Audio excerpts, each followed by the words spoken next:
एक आदमी कान का बहुत ऊंचा सुनता था, उसके समधी की तबीयत खराब हो गई। समधी जाने ना, समधी उसका बीमार हो गया। तो इसको पता चला कि मेरी समधी की तबीयत खराब हो गई, देखने के लिए जाना होगा। नहीं जाएंगे तो शिकायत करेगा कि हम बीमार हुए, देखने नहीं आए। बीमार की इयादत करना नबी की सुन्नत है। जब कोई बीमार हो जाए तो उनको देखने जाना नबी की सुन्नत है। लेकिन जब कोई रिश्तेदार में हो, पड़ोसी में हो, मोहल्ले में हो, कोई मेरा भाई हो बीमार हो जाए तो उसको देखने के लिए जाओ, ये नबी की सुन्नत है। लेकिन वहां ज्यादा देर ना ठहरो, जाओ इयादत करो, उनको दिलासा दे दो, फिर वहां से तुरंत लौट कर आ जाओ। अब ये नहीं गए बीमार को देखने, हम मुर्गा तोड़ रहे हैं, 2 दिन 3 दिन वहीं रह गए। और जब बीमार के पास जाया करो तो बीमार को दिलासा दो कि आप ठीक हो जाइएगा, घबराइए मत, दवाई खाइए, ठीक हो जाइएगा, अच्छा हो जाइएगा। बीमार को ये मत बोलो कि अब आपका टिकट बन जाएगा। घबरा जाएगा ना बीमार भाई। अगर उसको कोई बड़ी बीमारी भी हो, चाहे कैंसर हो, टीबी हो, कोई बड़ी बीमारी हो, लाइलाज बीमारी हो, डॉक्टरों ने कह दिया कि घर ले जाइए, अब नहीं बचेगा, बीमार को मालूम नहीं है, तो उसको दिलासा दो कि आप अच्छा हो जाइएगा, अल्लाह अच्छा कर देगा, अल्लाह शाफी है, अल्लाह हादी है, अल्लाह आपको अच्छा कर देगा। अब बीमार के पास बैठ के ये ना बोलो टिकट तो बनी गलो जाए, बीमार घबरा जाएगा। इसलिए तो ये बहरा आदमी सोचा मेरा समधी बीमार हुआ है, देखने के लिए जाना है। लेकिन फिर सोचा कि हम जाएंगे देखने के लिए, हम बोलेंगे मेरा समधी सुनेगा, लेकिन मेरा समधी बोलेगा तो हम तो सुन नहीं पाएंगे। लेकिन जाना भी जरूरी, जाना 3 बात ये अपने दिमाग में सेटिंग किया कि यहां से हम पहले जाएंगे ना, सलाम करेंगे उसको, तो सलाम का जवाब देवे करेगा, हम सुने या ना सुने। पहला सवाल करेंगे समधी आप कैसे हैं, तो बोलेगा कि पहले से अच्छा है, हम बोलेंगे अल्हम्दुलिल्लाह। दूसरा सवाल करेंगे समधी आप खाने में क्या खाते हैं, तो वो कोई नरम ग़िज़ा का नाम लेगा, हलवा का नाम लेगा, खिचड़ी का नाम लेगा, फल फ्रूट का नाम लेगा, जूस का नाम लेगा। हम बोलेंगे समधी बहुत अच्छा खाना है, खाइए, बदन में ताकत आ जाएगी, अच्छा हो जाइएगा। तीसरा सवाल करेंगे कि समधी आपका इलाज करने के लिए कौन डॉक्टर आ रहा, तो पूर्णिया का कोई बड़ा डॉक्टर का नाम लेगा। हम बोलेंगे समधी फाइनल डॉक्टर है, वो आपका इलाज कर देगा। बस ये 3 बात दिमाग में बैठा के समधी के घर पहुंचा। समधी चारपाई पे सोया हुआ था। एक बात याद रखिएगा, जो बहरा आदमी है ना, वो जब बात करेगा बहुत ऊंची आवाज में बात करेगा। वो समझता जैसे हम ऊंचा सुनते हैं, सब ऊंचा सुनता। समधी सोया हुआ था, जाके सलाम किया, अस्सलाम वालेकुम। समधी बोला वालेकुम अस्सलाम। जब पहला सवाल किया कैसे हैं, कैसे हैं, तो समधी बोला मर रहे हैं। बोला बहुत अच्छा है समझो। समधी सोया हुआ तो उठ के बैठ गया। बोला कैसा आदमी है भाई, ये हमको देखने आया कि कब्रिस्तान पहुंचाने आया। समधी का गुस्से से हालत खराब हो गई। अब ये सोचा दिले दिल की पहला सवाल कर लिए हैं, दूसरा सवाल जल्दी कर दे। कहा कि समधी खाने में क्या खाते हैं, खाने में, तो गुस्सा मत है था। बोला जहर खा रहे। बोला बहुत अच्छा खाना समधी, बहुत अच्छा खाना खाइए। समधी बैठा हुआ तो उठ के खड़ा हो गया, कब इसको धक्का मार के हम घर से निकाल दे। अब ये बहरा ये दिले दिल खुश था कि 2 सवाल कर दिए, अब जल्दी से तीसरा सवाल दागो। तो पूछा कि समधी इलाज करने के लिए कौन डॉक्टर आ रहा है, कौन डॉक्टर आ रहा है, तो गुस्सा मत है था, लाल पीला होके बोला कि मलकुल मौत आ रहा। बोला फाइनली डॉक्टर है समधी, आपका इलाज कर देगा।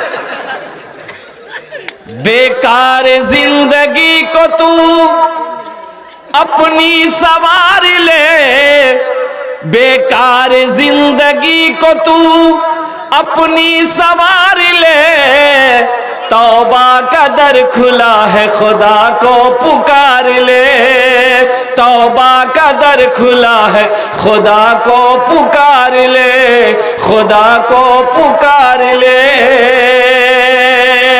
एक बादशाह है, तमाम दरबारियों से कह रहा कि जो मेरे सवालों का जवाब देगा हम उसको इनाम देंगे, जो मेरे सवालों का सही जवाब नहीं देगा हम उसको, बोलो भाई क्या करेंगे, बोलो, अरे बोलो हो ना हो, गर्दन उड़ा देंगे। मजमा खामोश है, बादशाह खड़ा हुआ, बोले भाई कौन मेरे सवालों का जवाब देने वाला, खड़ा हो जाओ। कोई खड़ा होने के लिए तैयार नहीं। लोग आपस में बात कर रहा था, भैया ये बादशाह का दिमाग छिट खोपड़ी है, उल्टा पुल्टा सवाल करेगा, जवाब सही नहीं होगा तो जान से मरवा देगा, जिंदा रहेंगे दिल्ली खट के खा लेंगे।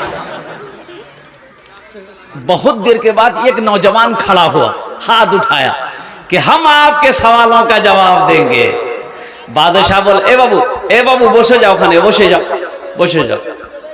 ए बेटा जाबी ना कि नहीं जाएगा, बैठ जाओ, कंट्रोल करो, हाँ बसो। नौजवान खड़ा हुआ, बोला कि मैं आपके सवालों का जवाब दूंगा। तो बादशाह ने कहा कि सोच लो।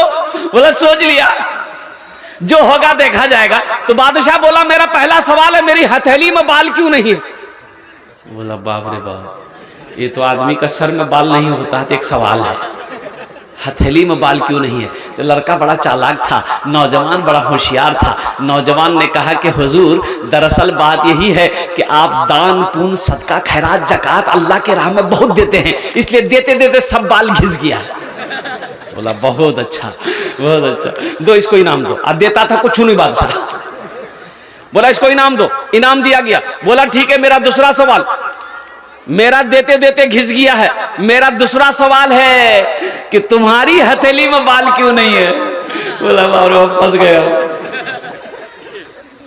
मैं, मेरा देते देते घिस गया, तो तुम्हारी हथेली में क्यों नहीं है?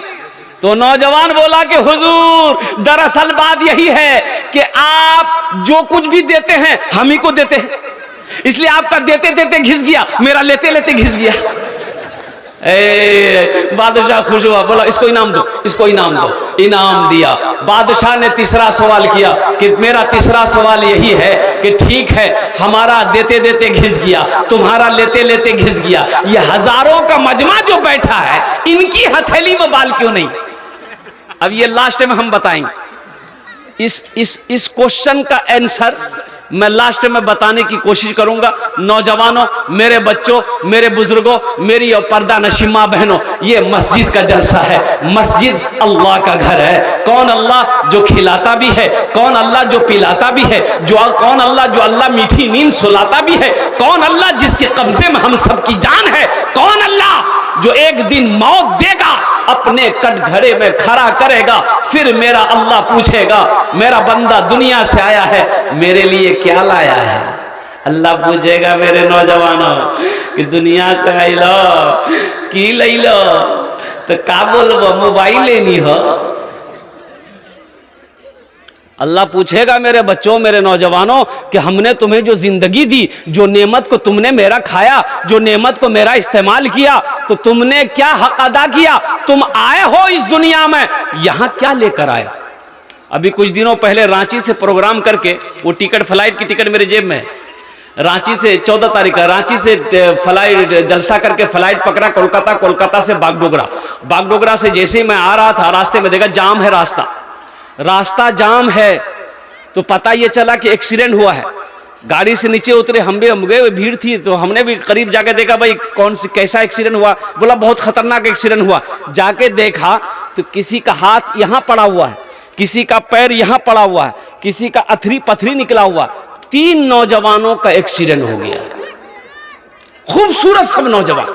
पता ये चला कि एक ही मोटरसाइकिल में तीनों नौजवान जा रहा था, उधर से एक तेज रफ्तार गाड़ी आई, ऐसी टक्कर मारी कि तीनों नौजवान स्पॉट डेड हो गए। उन नौजवानों को क्या पता था मेरे बच्चों कि हम घर से निकल रहे हैं, फिर हम घर नहीं आ पाए? पता था? अरे पता था, बोलो ना। इसलिए मेरे नौजवानों, मैंने यही कहा कि या अल्लाह, हकीकत में जिंदगी का कोई भरोसा नहीं है। कब ये आंख बंद हो जाए कहना मुश्किल है, कब ये सांसें रुक जाए कहना मुश्किल है। इसलिए मुसलमानों, इसलिए नौजवानों, अल्लाह ने बेकार पैदा नहीं किया, अल्लाह ने यूं ही पैदा नहीं किया, बेफायदा बेमकसद अल्लाह ने पैदा नहीं किया है।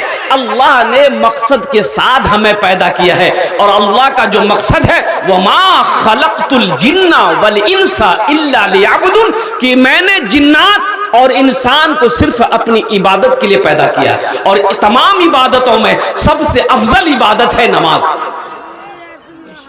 सबसे अफजल इबादत है। कितने लोग तैयार हो नमाज पढ़ने के लिए? जरा हाथ उठाओ इंशाअल्लाह, ईमानदारी के साथ हाथ उठाना। अल्हम्दुलिल्लाह। हम दुआ करते अल्लाह पक्का सच्चा नमाजी बना दे।